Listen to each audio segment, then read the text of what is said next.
Здравствуйте, на телеканале «Новый век» программа «Вызов 112», в студии Матвей Опросин. И сегодня мы расскажем, как сотрудника патрульно-постовой службы полиции на улице Университетская 3 раза ударили ножом в живот. Он бежит. Он за ним бежит. И покажем задержание подозреваемых. А также, как на улице профессора Камая из заброшенного сверху непотушенного окурка горели квартиры на нескольких этажах. И момент наезда на мужчину на пешеходном переходе на улице Калинина. Ой, извините, не заметил. Уехал. Сбивший его водитель скрылся. И задержание мужчины, который вез предположительно наркотики из Нижнего Новгорода в Казань. Глухой. Там арбузы продают, нет. Там весы должны быть здесь, посмотри. При виде автоинспекторов он рванул в лес, однако скрыться не получилось. Это и не только прямо сейчас. Уголовное дело по статье «Посягательство на жизнь сотрудника правоохранительных органов» возбуждено в отношении 20-летнего молодого человека, задержанного ночью на улице Профсоюзная в Казани. Напомним, около 2 часов ночи сотрудники патрульно-постовой службы на улице Университетская пытались разнять дерущихся молодых людей. В этот момент один из них, предполагаемый зачинщик потасовки, вытащил нож и несколько раз ударил им полицейского в живот. Подозреваемый пытался скрыться, но безуспешно. Вскоре задержали и других участников потасовки. Раненого полицейского срочно госпитализировали. Конфликт начался на улице Университетская. Вышедшая из бара нетрезвая компания пыталась учинить драку. У них это даже получилось. Сотрудники патрульно-постовой службы пытались потасовку пресечь и доставить компанию в отдел для разбирательства. Но в этот момент предполагаемый зачинщик беспорядка достал нож и несколько раз ударил им полицейского в живот. Он бежит. Он за ним бежит. Сам нападавший попытался скрыться, но помощь стражам порядка подоспела быстро. В ходе преследования сотрудниками полиции на улице Профсоюзная нападавший был задержан. Им оказался 20-летний уроженец Республики Мариэл. Пострадавшего полицейского срочно госпитализировали. Полученные им ранения были проникающие. Полицейский доставлен в медицинское учреждение. В настоящее время жизни сотрудника патрульно-постовой службы полиции ничего не угрожает. Вскоре стражи порядка нашли и задержали всех 5 участников той потасовки. От места нападения они ушли на несколько десятков метров. В ближайшее время следствие обратится в суд с ходатайством об избрании в отношении подозреваемого меры пресечения в виде заключения под стражу. Уголовный кодекс за посягательство на жизнь сотрудника правоохранительных органов предусматривает наказание вплоть до пожизненного лишения свободы. Вероника Гайнуддинова, «Вызов 112».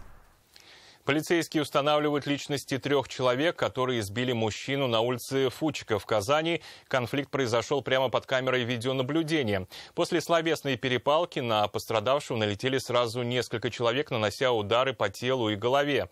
Они не остановились даже тогда, когда мужчина упал на землю, спугнули их очевидцы. В ходе мониторинга социальных сетей сотрудниками полиции выявлено видео, на котором запечатлен конфликт между мужчинами.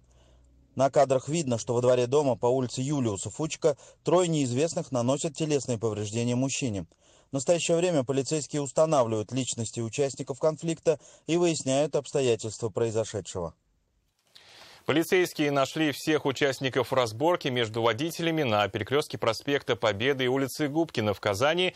Видеозапись, как мужчина прыгает на крыше иномарки и бьет ногами стекла автомобиля, облетела социальные сети. Стражи порядка по данному факту организовали проверку и выяснили все обстоятельства произошедшего. Все участники конфликта установлены. Однако заявление в полицию они писать отказались. В настоящее время по данному факту проводится проверка, по результатам которой будет принято процессуальное решение. Целый подъезд многоэтажки чуть было не сгорел сегодня утром в столице Татарстана. В 17-этажном доме на улице Камая произошел пожар, как предполагают в МЧС. Причиной стал брошенный сверху окурок. Предположительно, он залетел в открытую форточку на 8-м этаже, отчего загорелись вещи и мебель. Затем огонь перекинулся на балкон, а оттуда на 2 верхних этажа. В общей сложности от пожара пострадали 3 квартиры. Судя по видео и фотографиям, ремонтировать также придется фасад высотки. Спасатели предупреждают утверждают, места курения должны быть оборудованы пепельницей, а после курения необходимо убедиться, что сигарета потушена. Ну а в Тукаевском районе непотушенная сигарета стала причиной гибели 46-летнего мужчины. Сообщение о возгорании в садовом товариществе «Дружба» поступило в пожарную охрану накануне вечером. На момент прибытия первых подразделений одноэтажный деревянный дом горел открытым пламенем на площади в 30 квадратных метров. Во время разборов сгоревших конструкций спасатели обнаружили тело хозяина дачи. По предварительной версии, огонь вспыхнул из-за неосторожного курения. Водитель белой иномарки скрылся, сбив мужчину, который переходил дорогу по пешеходному переходу на улице Калинина в Казани. Все произошло минувшим вечером. Номера автомобиля пострадавший не запомнил. Сфотографировать их также не смог. Телефон мужчины сломался, он отдал его в ремонт и возвращался домой. Впрочем, момент наезда был зафиксирован камерой видеонаблюдения. Тогда спокойно, не бегу, ничего. И он что, видите, меня, я так перепрыгнул прямо на эту пешеходку. Не заметить, что сбил человека, рассказывает мужчина, водитель не мог. Тем более, что сразу извинился за свою невнимательность. Ну, не знаю, какой-то запаренный, что ли, я перепрыгнул через него, как через капот. Когда на капот поймал, приземлился, вот нога болит. Я говорю, как, ой, извините, не заметил. И уехал. Когда машина тронулась с места, он подумал, что просто хочет освободить проезжую часть, чтобы не создавать затор. Тем более, за рулем был взрослый мужчина, но сильно ошибся. Сзади машина подъехала, я думал, сейчас отъедет, и это... А он как газанул и все. Я даже номера не запомнил толком. Я в регион запомнил 763 АКР буквы, а в середине буквы не запомнил. Ой, цифры. Сфотографировать номер время было, но не было с собой телефона. Как раз отдал его в ремонт и возвращался домой, когда его сбила машина. Он тут же вызвал скорую помощь, сильно болела нога. Ну, растяжение, там связка, я приземлился неудачно, вывернул ногу, колено маленькое, боковая связка, кажется.